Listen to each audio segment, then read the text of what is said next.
नमस्कार सभी को। हाँ, जय हिंद। स्वतंत्रता दिवस की सभी को शुभकामनाएं बहुत बहुत। आज मैं आपके सामने पिछली बार अपन ने नीट के एक वीडियो पार्ट 1 में सजीवों के लक्षण पढ़े थे। अब अपन सजीवों के विशेष समूह के बारे में पढ़ने जा रहे हैं।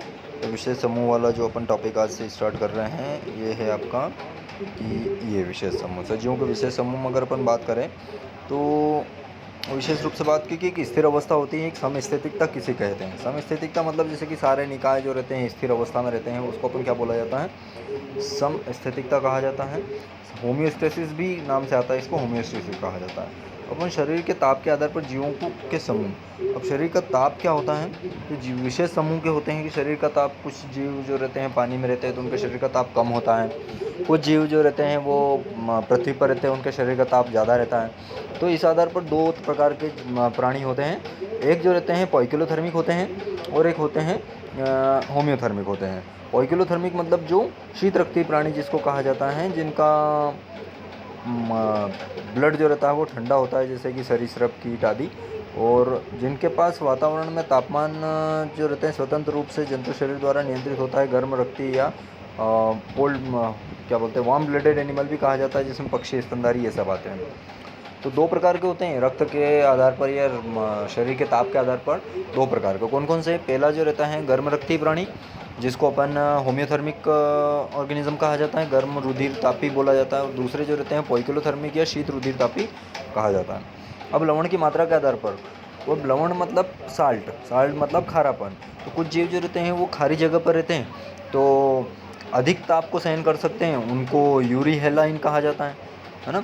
दूसरे जो रहते हैं वो ताप के कम उतार चढ़ाव, लवण के कम उतार चढ़ाव मतलब कम ज़्यादा लवण जो रहता है वो कम को सहन करते हैं, उसको तनु लवण तापी कहा जाता है।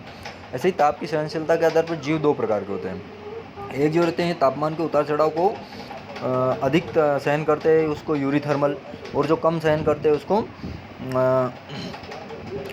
एडिनोथर्मल कहा जाता है। इसी प्रकार से तनुतापी और पृथुतापी भी इनको कहा जाता है। शरीर की निष्क्रिय अवस्था के आधार पर जीव जो रहते हैं वो कितने प्रकार के होते हैं। निष्क्रिय अवस्था मतलब आपने देखा होगा कि मेंढक जो रहते हैं वो बरसात में दिखाई देते हैं और फिर अपने गर्मी में ख़त्म हो जाते हैं, और फिर पानी जैसे ही गिरता है और वापस आ जाते हैं। तो कहाँ जाते हैं ये नहीं पता आपको, लेकिन वो जाते हैं कहीं, वो मर नहीं जाते हैं। वो क्या होता है कि ठंडी जगह पर जाकर के छुप जाते हैं और एक लंबी अवधि के बाद वापस आ जाते हैं।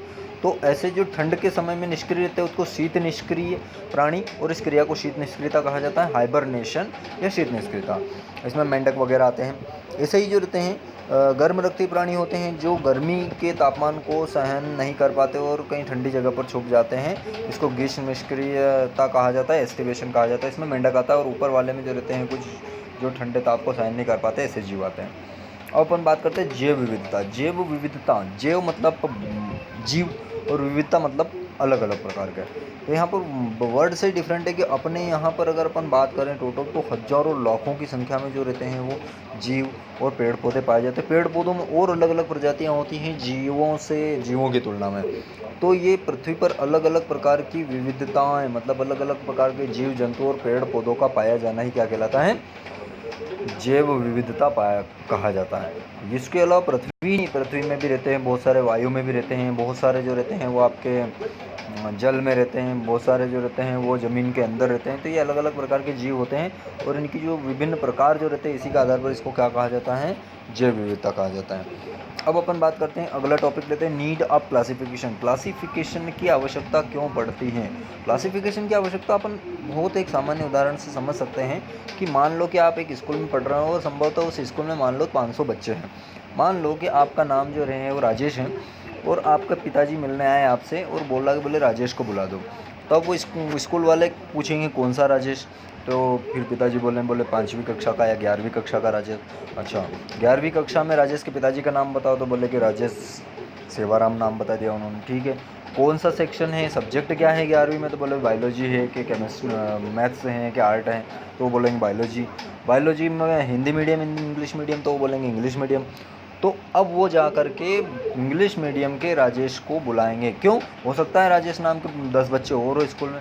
तो ये होता है क्लासिफिकेशन। क्यों? क्योंकि स्कूल में क्लासें होती हैं, वो क्लासों को छोटे छोटे ग्रुप में बांटना, छोटे छोटे ग्रुप में बांटना अध्ययन की दृष्टि से सुलभ हो सके, इस प्रकार से जीवों को छोटे छोटे ग्रुप में बांटा जाता है जिससे कि उनको अध्ययन की सुविधा मिल सके। इसी चीज़ को क्या बोला जाता है, वर्गीकरण कहा जाता है। और वर्गीकरण का अध्ययन जीव विज्ञान या विज्ञान की एक विशेष शाखा के अंतर्गत किया जाता है जिसको टैक्सोनॉमी या वर्गीकी कहा जाता है।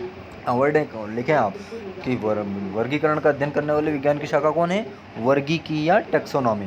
तो इसे, और वर्गीकी के जो जनक हैं, टैक्सोनॉमी के जो फादर हैं, वो है कैरोलस लिनियस को वर्गीकी का जनक कहा जाता है, जिन्होंने वर्गीकरण विज्ञान को प्रतिपादित किया था।